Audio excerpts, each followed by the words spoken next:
Ferrari at breakfast on LBC. Call 0345 6060 973. It's 9 minutes before 8. Vinny, I do hope you can hold. I do want to hear your call because you've lived in Taiwan and it's all very well people expressing opinions. You have such personal experience. But we do need first to turn to a story that's higher up on the domestic agenda, which would be the U-turn performed by Liz Truss. Now, of course, she is absolutely the front runner currently to be the leader of the Conservative Party. But how much damage might she have done to her campaign by initially would appear endorsing a policy and then within about 12 hours deciding it was not the future? Well, let's turn to one of her key supporters. Brandon Lewis is obviously a Conservative MP. He's also served as chairman of the party and also Secretary of State for Northern Ireland. So he is a heavy hitter and he joins me now. How embarrassing is this for the candidate that you've endorsed? Good morning to you, Mr. Lewis. Good morning, Nick. Look, no, it's not. I think Liz outlined yesterday and the team outlined a whole package of things around dealing with Whitehall waste. Outlined in that actually something that may well have been looking at how you deal with future contracts and new contracts for people coming in. But look, Liz made it clear we're not going to take that part of it forward because she wanted to be very clear that obviously we value all of the staff, and there was never any suggestion that the teams and the people who have worked so hard across the public sector actually through COVID were ever going to be in a situation where their pay was changed. And she wants to make sure that that's very clear, and the best way to do that was to say we're not taking this forward. She claims she was misrepresented or willfully by whom? Well, what we saw from some people on the other campaign was them outlining that this would have meant changes to pay for current public sector staff who have worked so hard. And that was never the implication. The plan for this and the outline for this was around what you do with new contracts, new staff coming in. And bear in mind, we're doing this at a point where, as part of that wider package, Liz wants to continue to deliver on the work that was set out by the current Prime Minister, actually, and the Treasury itself, which is to reduce the civil service and deal with the 91,000 increase we've seen in the civil service over the last couple of years as well. So you still say the policy has merit if it's applied merely to new staff? Well, Liz has been clear, we're not taking this policy forward. We've got to make sure, as I say, the wider package around Whitehall waste, I think, is important. People want to know that we're spending taxpayers' money efficiently and effectively to deliver good outcomes for people. Right. But I'm unclear. So initially then it was represented as being that it would affect current staff, and that was unfair. Indeed, Jacob Rees-Mogg was on this show and used the expression it would be grandfathered. So that is to say, if I was a nurse working in Derbyshire, I would be absolutely fine. But you still say the idea has merit for new incoming staff?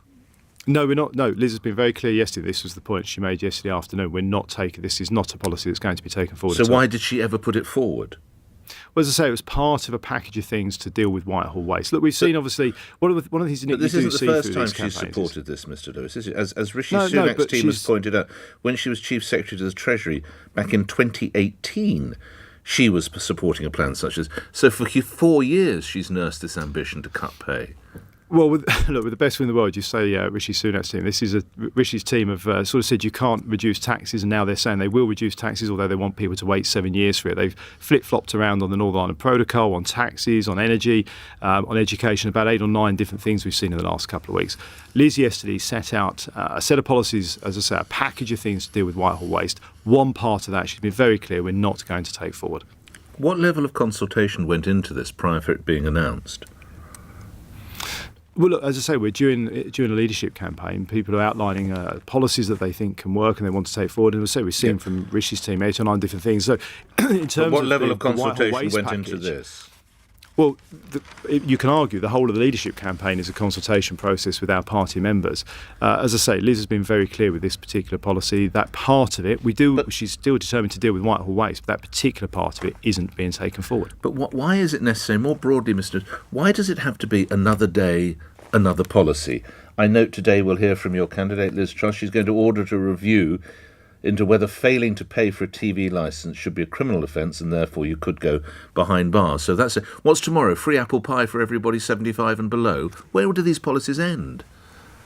Well, look, over the period of a leadership election, our members want to get a good feel for what is their potential candidate for leader of the party going to be. That's like me saying I'm going to bring an end to poverty and England will win the Men's World Cup later this year. I mean, these are like Mary Poppins promises, easy to make, easy to break. Nick, I think that's a bit unfair on the England football team. I'm quite hopeful they may well win the World Cup later this year. I'm sure we'll all be cheering them on. We would all be cheering, but let's stay with the Lionesses. But these are, to my point, these are Mary Poppins promises, easy to make, easy to break. No, look, actually, I say quite a lot. I appreciate that people have seen these 9 different things flip-flopping around from Rishi Sunak's team, which people have to draw their own Well, conclusions. never mind Rishi Sunak's team.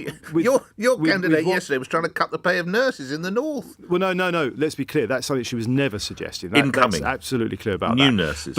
But what she has been outlining over the last couple of weeks is, as well as delivering on the manifesto people voted for in 2019, the type of thing she wants to focus on in the current circumstances, particularly with our economy and the challenges that people are seeing for people who want, if she becomes Prime Minister. And what she's outlined, for example, is she wants to see within 7 weeks, not 7 years, within 7 weeks, people having more money in their pockets whilst dealing with how we bring down inflation to deal with the challenges people are having in the economy and the cost of living that they're facing at the moment as well.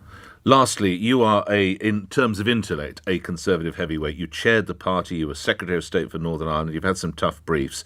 It wasn't that long ago that you were chairing Nadim Zahawi's campaign and you were telling me he was the only man to take the country forward. Now it's Liz Truss. What about your own U-turn? I know Mrs. Zahawi dropped out, but why should we listen to you now? Well, two things I'll say, Nick. First of all, that the heavyweight, I'll take as a compliment despite having lost a fair bit of weight. No, I said in intellect. I said in intellect. Yes, you did. Yes, you did. Yeah, no, that's fair. Let the record. Let Hansard show. Let Hansard show that was in terms of intellect, Mr. Lewis. As I say, I'll take that as a compliment. We don't get them too often, so I'll take it. But look, in terms of Nadim Zahawi, rather like Liz, look, one of the things I would say this leadership election has shown is we are blessed in the Conservative Party with a huge depth and breadth of talent. That we had so many people competent and capable of being Prime Minister. Nadim Zahawi and I are old friends of 20 years. I think he would have made an excellent Prime Minister in the same way, as I say, once Nadim dropped out. You've then got a set of candidates. You look at who is the right person. I've known Liz since we were candidates together in Norfolk, let alone MPs. We've sat together in Cabinet. We fought side by side to get a good result for the people of Northern Ireland with the protocol. She stood absolutely firm on that in a way that some others didn't. And that's why she's got my support to be the right person to be our Prime Minister. Always enjoy our time together. Brandon Lewis, thank you very much for appearing here on LBC. 3 minutes before 8 is the time. Vinny is in Inverness. Tell us about your time in Taiwan, Vinny. Good morning. Good morning, Nick. How are you? You okay? I'm all right, sir, but I want to hear your stories. When were you there? How long and why? Yes, I was in Taiwan from 2014 to 2018. I was working there as an English teacher. I was also there when Tsai Ing-wen, the current president, was elected. Right. And she was